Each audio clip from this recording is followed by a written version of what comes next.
Fala galera do Vascão, Sérgio Português na área, você já sabe, derrubou na área é pênalti. Galera, estamos de volta aí para mais um vídeo. Dessa vez vamos falar aqui um pouco mais da base do Vasco, já que não tivemos aí muitas notícias a respeito do time principal, sobre contratações e sobre a situação do salário dos jogadores e funcionários. Vamos estar fazendo um vídeo aí a respeito da nossa rapaziada aí, da nossa molecada, que vai estar fazendo a sua estreia hoje pela Copa São Paulo Sub-20 aí lá em Itapira, em São Paulo, contra o Carajás aí às 21h30, jogo que vai ser transmitido aí pela Sport TV. A expectativa do técnico Alexandre Grazelli é muito grande, já que o Vasco foi vice-campeão agora aí da Copa do Rio Grande do Sul. É um time acostumado já a grandes jogos. No ano de 2019 aí fez belíssima campanha, participando de todas as competições aí, sempre chegando ali no mínimo na semifinal. E é um clube aí que está chegando com status de favorito. O Vasco já tem bastante tempo que não conquista a Copa São Paulo de junho. Se eu não me engano, a última conquista que o Vasco teve foi justamente com o Valdir. Era Valdir, Pimentel, Caetano. Se eu não me engano, era mais ou menos o time, era esse. O Vasco levou aí para essa primeira etapa aí da competição 18 jogadores, mas inscreveu 25. Os outros jogadores restantes vão estar aqui treinando juntamente com o profissional. São jogadores que já foram aproveitados no ano passado no time principal e vão estar sendo incorporados aí nesse primeiro momento, já que o time principal se apresenta no dia 8 de janeiro, na próxima quarta-feira, e o Vasco precisa desses jogadores ali. Conforme o time do Sub-20 for precisando, for avançando aí nas fases subsequentes, esses jogadores vão estar ali se incorporando ali para estar reforçando a nossa equipe. O Vasco está no grupo 19, juntamente com o Itapirense, o Jacupense e o Carajás. Pelo nome aí, vocês já viram aí, são clubes formadores, clubes de pouca expressão aí no cenário nacional, mas sempre dão um grande trabalho ali. É a oportunidade desses jogadores estar aparecendo para o futebol, justamente jogar contra um time da grandeza do Vasco. Eles todos se esforçam, mas eu creio que o Vasco, pela campanha que fez em 2019, não vai ter muita dificuldade de estar passando nesse grupo. A segunda fase já é um pouco mais complicada, que já chega na fase do mata-mata, que aí a gente vai poder medir forças aí com os clubes mais tradicionais do futebol brasileiro. No caso, os jogadores que já disputaram ano passado essa competição vão ser 6 jogadores que já têm uma experiência na competição, vão estar aí disputando mais uma vez. São eles o atacante João Pedro, o Natan, lateral direito, o Caio Lopes, meio campo aí, bastante talentoso. A promessa também da lateral esquerda aí, o Riquelme, jogador que ano passado aí teve algumas dificuldades com lesões ali. Parece que esse ano ele já vai estar incorporado no Sub-20, é garoto, se não me engano ainda vai fazer 18 anos ali, e vai estar disputando essa Copa aí de repente já como profissional. Tem também o Laranjeira, que na minha opinião é um jogador bastante talentoso ali, um meio atacante, e o Miranda aí, que é o mais experiente aí desses todos que eu citei, já atuou aí no time principal, deve ser o capitão da equipe. E o Vasco aí, como eu falei anteriormente, é um time cotado para o título. Ano passado nós fomos vice-campeões, perdemos para o São Paulo nos pênaltis. O Lucas Santos aí, o garoto que subiu para o profissional, fez uma belíssima campanha, comandou essa equipe aí. Esse ano já estourou a idade e vai estar incorporado ao profissional. E espero aí que desses garotos aí possam estar surgindo novos talentos para poder estar suprindo aí a falta que porventura o profissional precisar. Temos aí o Juninho, um garoto bastante talentoso também, o meio-campo. Tem tudo para estar brilhando nessa competição. Gosto muito do atacante Figueiredo, é um jogador, na minha opinião, matador, brigador ali no ataque. Também pode estar tendo aí uma oportunidade no time principal em 2020. Vamos ver aí o que vai aprontar aí o Grazielli aí, a escalação que ele vai estar levando para esse jogo, e vamos torcer para a molecada tá honrando a nossa camisa e tá aí demonstrando que muitos deles têm oportunidade de estar subindo para o time profissional agora em 2020. Agora vamos falar a respeito do assunto material esportivo. Dado como certo que o Vasco vai estar encerrando a sua parceria com a Diadora agora depois do Campeonato Brasileiro, e tá aí surgindo nomes como Capa, Umbro, para poder estar ocupando o espaço aí no nosso clube. Na minha opinião, eu acho que o Vasco não deve estar aí desfazendo essa parceria com a Diadora. Eu sei que é uma parceria que o Vasco só se prejudicou, mas eu acho uma demagogia muito grande da rapaziada aí, tá querendo que o Vasco mude. Muitos dizem que é uma herança maldita que o Eurico Miranda deixou para o Campelo, para a nova diretoria que assumiria no ano de 2018.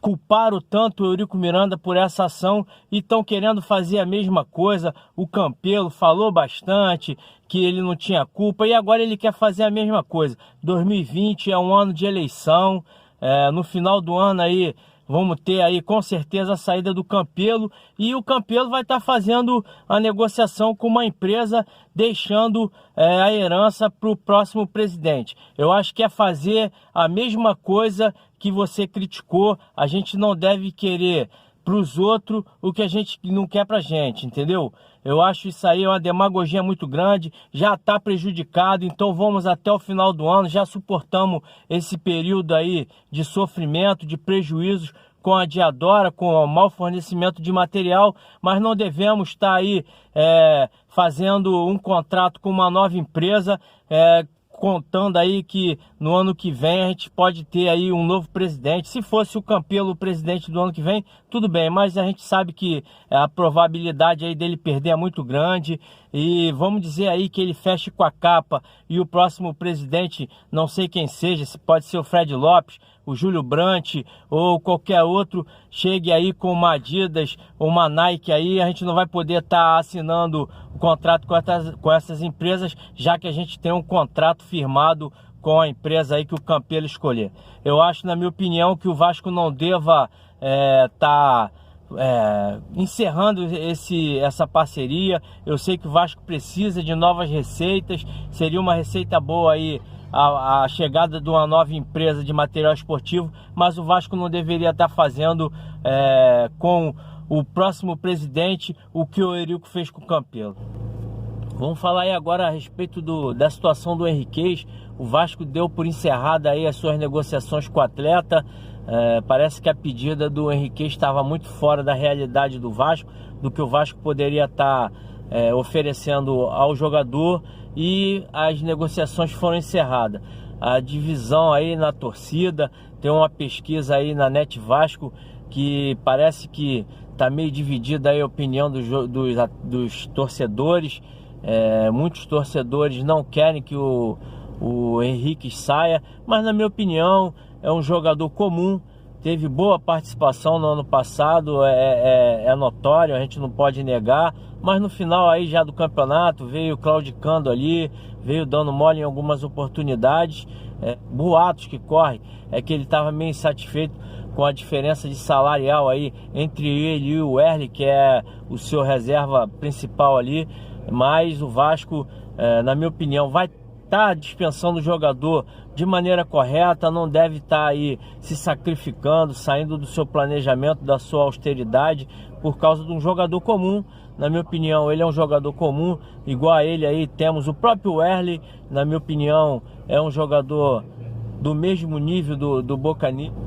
na minha opinião, o Vasco fez bem em estar dispensando o Henriquez. Agora vamos falar aí do Luiz Gustavo, jogador que por sinal joga na posição do Henriquez, o zagueiro central, porte pequeno, 1,70 m de altura, mas é bastante veloz, guerreiro, um jogador que na minha opinião foi muito mal aproveitado no Vasco, deveria ter tido mais oportunidades, foi para o Guarani, teve uma boa passagem lá e despertou interesse aí, surgiu informações ontem que tem interesse de clubes japoneses aí sobre o atleta.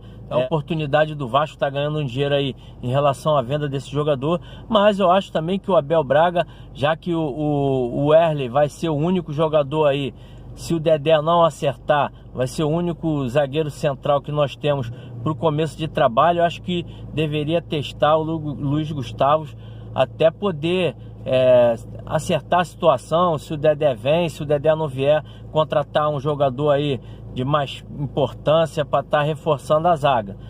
O Luiz Gustavo merece essa oportunidade e tenho certeza aí que entre o Wesley e o Luiz Gustavo vai ser o titular. Não é o meu titular absoluto, lógico, mas para compor o elenco é um bom jogador, um jogador que pode estar aí suprindo ali de repente a falta do Pikachu na lateral direita e dando ali, quebrando um galho, ou então jogando num esquema com 3 zagueiros aí, que é um esquema que o Abel também gosta de estar praticando aí nas suas equipes. Agora vamos falar a respeito da chegada do Germán, jogador que está aí com a expectativa muito grande sobre esse atleta, nosso matador, a primeira e única contratação aí do Vasco até o momento. O jogador chega ao Rio de Janeiro na segunda-feira aí às 21h30. É esperado aí que a galera invada o aeroporto, feche o aeroporto para poder estar recepcionando o Cano nessa segunda-feira. É importante que a galera possa estar lá fazendo uma festa pacífica, uma festa aí que empolgue cada vez mais o jogador, que ele chegue aqui no Rio de Janeiro já feliz da vida, vendo que a nossa torcida é uma torcida apaixonante e que apoia os nossos jogadores, que para ele chegar aí com disposição e com vontade de estar ajudando o Vasco em 2020, com certeza vai ser a peça fundamental do nosso time. A gente que passou aí uma dificuldade muito grande em 2019 com a falta de um artilheiro matador, o Germán aí vai vir para suprir essa ausência aí, essa lacuna, e com certeza o Vasco vai ter um ano de 2020 mais tranquilo, porque com o nosso time faltava esse atacante, criávamos muita jogada, o Marrone criava muita jogada, Thales Magno, o Rossi também, e infelizmente a gente não tinha aquele matador, mas o Vasco agora tem esse jogador e está correndo atrás aí de um garçom para poder estar municiando cada vez mais aí o Cano, e a gente está buscando as vitórias e quem sabe aí os títulos no primeiro semestre de 2020. Eram essas as informações. É um vídeo meio com poucas informações, na verdade. Falamos mais aí do Sub-20, que é importante, a nossa base. Vamos dar uma moral aí, vamos dar uma audiência para nossa garotada aí, para a gente torcer aí, mandar pensamentos positivos, que a gente possa estar começando a Copa São Paulo de junho com o pé direito, com uma boa vitória sobre o Carajás. Valeu? Um grande abraço a todos.